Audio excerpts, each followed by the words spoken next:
ప్రకాశం జిల్లా మద్దిపాడు మండలం ఏడుకొండలపాడు గ్రామంలో నిర్వహించిన క్యాన్సర్ అవగాహన సదస్సులో రాష్ట్ర వైద్య ఆరోగ్య శాఖ మంత్రి సతీకుమార్ యాదవ్ పాల్గొన్నారు. ఈ సందర్భంగా మంత్రి డాక్టర్లతో బీపీ చెక్ చేయించుకున్నారు. జీబీఎస్ వ్యాధిపై ప్రజలు భయపడాల్సిన అవసరం లేదని అన్నారు. అన్ని ప్రభుత్వ ఆసుపత్రుల్లో హెమోగ్లోబిన్ మెడిసిన్ అందుబాటులో ఉంచుతున్నామని అన్నారు. ప్రజలు ఆరోగ్యకరమైన సహకారంతో పాటు జాగ్రత్తలు పాటిస్తే ఈ వ్యాధి బారి పడకుండా ఉంటారని తెలిపారు. జీబీఎస్ ఎఫెక్ట్ అయిన వారిని అన్ని ఆసుపత్రుల్లో మందులు అందుబాటులో ఉంటాయని చెప్పారు. ఇది వైరస్ కాదు, వ్యాధి అని చెప్పారు. ప్రభుత్వం దీనిపై ఎప్పటికప్పుడు పర్యవేక్షణ చేస్తుందన్నారు. పట్ల ప్రభుత్వం వైద్య శాఖ అప్రమత్తంగా ఉంది. ఇప్పటికే పలు దఫాలుగా సమీక్ష నిర్వహించడం, నిన్న గౌరవ ముఖ్యమంత్రి గారు కూడా సమీక్ష నిర్వహించడం జరిగింది. అయితే ఎవరు ఆందోళన చెందాల్సిన అవసరం లేదు. ఇవాళ ఇది కొత్తగా వచ్చిన జబ్బు కాదు, కొన్ని శతాబ్దాలుగా ఉన్న వ్యాధి. మనలోని రోగ నిరోధక శక్తి మన నరాల మీదే దాడి చేసినప్పుడు పొరపాటున ఈ జీబీఎస్ లోనయ్యే అవకాశం ఉంది.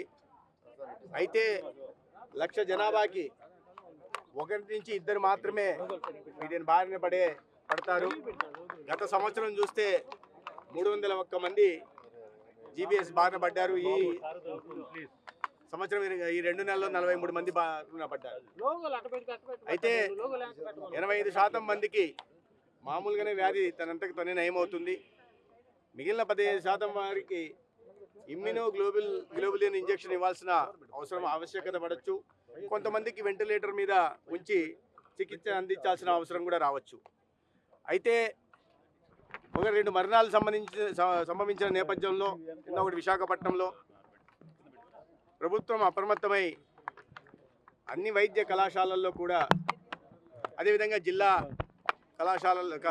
ఆసుపత్రులకు కూడా ఇమ్యునోగ్లోబులిన్ సరఫరా చేయడానికి సంకల్పించింది. ప్రస్తుతం అందుబాటులో ఉన్న 1,200 వైల్స్కు గాను ఇప్పుడు కొత్తగా 7,600 వైల్స్ ఇండెంట్ ఇవ్వడం కూడా జరిగింది. కాబట్టి మందులను అందుబాటులో పెట్టి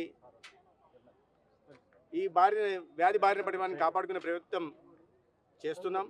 అయితే ప్రజలు కూడా ఏదైనా వ్యాధి ముదిరిన తర్వాత కన్నా ప్రాథమిక దశలోనే వాటిని గుర్తిస్తే మంచిది.